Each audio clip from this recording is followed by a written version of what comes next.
We've got our three equations that we just derived for rolling without slipping. And just to remind everybody, r is the radius, the distance from the center to the edge. And these guys are true if you've got rolling without slipping. And the without slipping is the really important part, because it turns out that these are true more generally. They don't have to just be rolling, but the important thing is you need no slipping.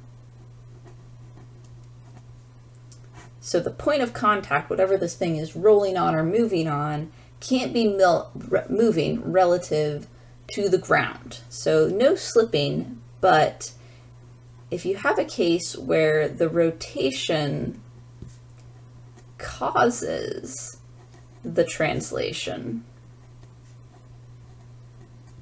or the translation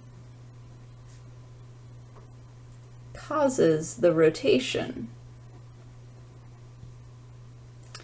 these equations will be true. And again, the important thing is it's got to be no slipping. So that's true if you've got, say, your car, where the engine is causing the wheel to rotate, and the wheel rotating is the thing that's causing the car to translate. Or if you think about the example in your textbook where you have something rolling down a hill, and the translation, the fact that it's trying to move down the hill because of gravity, is the thing that, and friction is what's causing it to rotate. So the fact that it's translating down the hill is the thing that it's causing it to roll as it goes. So either of those two cases, if it's the translation causing the rotation or the rotation causing the translation, and there's no slipping, then these equations will be true. And then I wanted to go a little bit more into depth about what's actually happening here.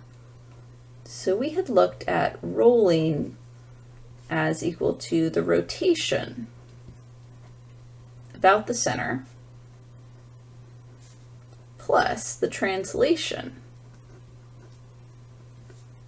of the center of mass. And we had done it just with our split up like here. We looked at just the rotation, just at it turning around the center of mass, and then we looked just at the translation, and then we combine them to get this guy. Turns out you can do this with kinetic energy as well.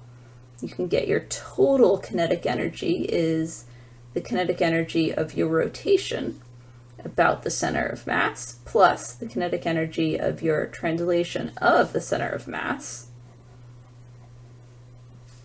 So just to do this, that would be 1/2 the moment of inertia of the center of mass times the angular speed squared plus 1/2 the mass times the velocity of the center of mass squared. That would be your kinetic energy. So that is something you can use when you're looking at kinetic energy to go along with these equations. But the kind of horrifying thing here is if we're looking at something that's rolling along the ground, the axis of rotation isn't actually in the middle. And to see that, let's take a look at those total velocities again. So up here on top, the total velocity was equal to the center of mass velocity plus the tangential velocity. And the center of mass velocity was equal to r times omega, and the tangential velocity, that was equal to also r times omega. So that's equal to 2r times omega. In the middle, well, there was only center of mass velocity equal to r times omega, but there wasn't any tangential velocity because we'd assumed that the middle was the axis of rotation. We were looking at rotation about the center. So the total velocity was r omega. And then down here at the bottom, the total velocity, well, the tangential velocity was going this way and the center of mass was going that way, and they both canceled out because it wasn't slipping, so the wheel and the ground weren't moving relative to each other. So that was 0. And this means that is the actual axis of rotation because it's not moving. So if we look at how this thing is actually moving, it isn't spinning around its center and moving like this, even though we can model it that way. We'll get all the right answers if we do that. It's actually rotating around this point here, this point of contact. So the rotation looks like that.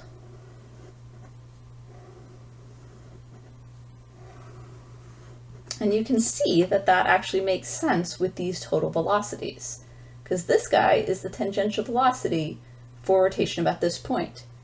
The distance is r, the radius, and omega is still the angular speed, and so this would be the tangential velocity. And then up here, we're a distance 2r away from this new axis of rotation out here, so our tangential velocity up here is 2r times omega.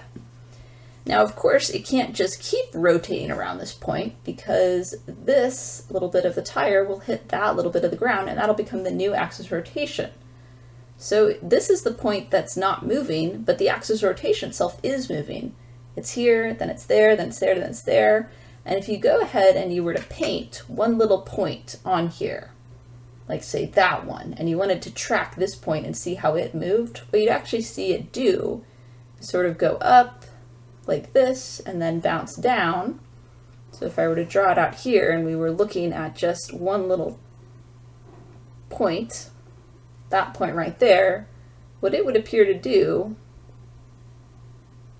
would be this, which is a cycloid. And it's a pretty cool mathematical concept that has a long history in physics, but that's kind of a horrifying thing to try and figure out how it's doing. So it's a big relief to know that we really can, when we look at rolling, this complicated motion, we can split it up into just rotation about the center and just translation about the center of mass. So if you're confronted with this, just split it up into the rotating bit and the translating bit around the center of mass, and everything will work out. And if you want to prove that to yourself, you can actually do it pretty easily with this kinetic energy. You can look at the kinetic energy of it rotating around this point and then say, okay, I don't have my moment of inertia. It's not about the center of mass anymore. It's about this point. Use that, the parallel axis theorem, and what we've learned here, you'll be able to show that the kinetic energy of rotation around this point is equal to this, where you just split it up into the rotation about the center and the translation about the center. But I will leave that for you to do. For now, just know you can use this equation for when things are rolling to split up the kinetic energy, and this equation to connect how it is translating to how it is rolling. How it's rolling, if there's no slipping.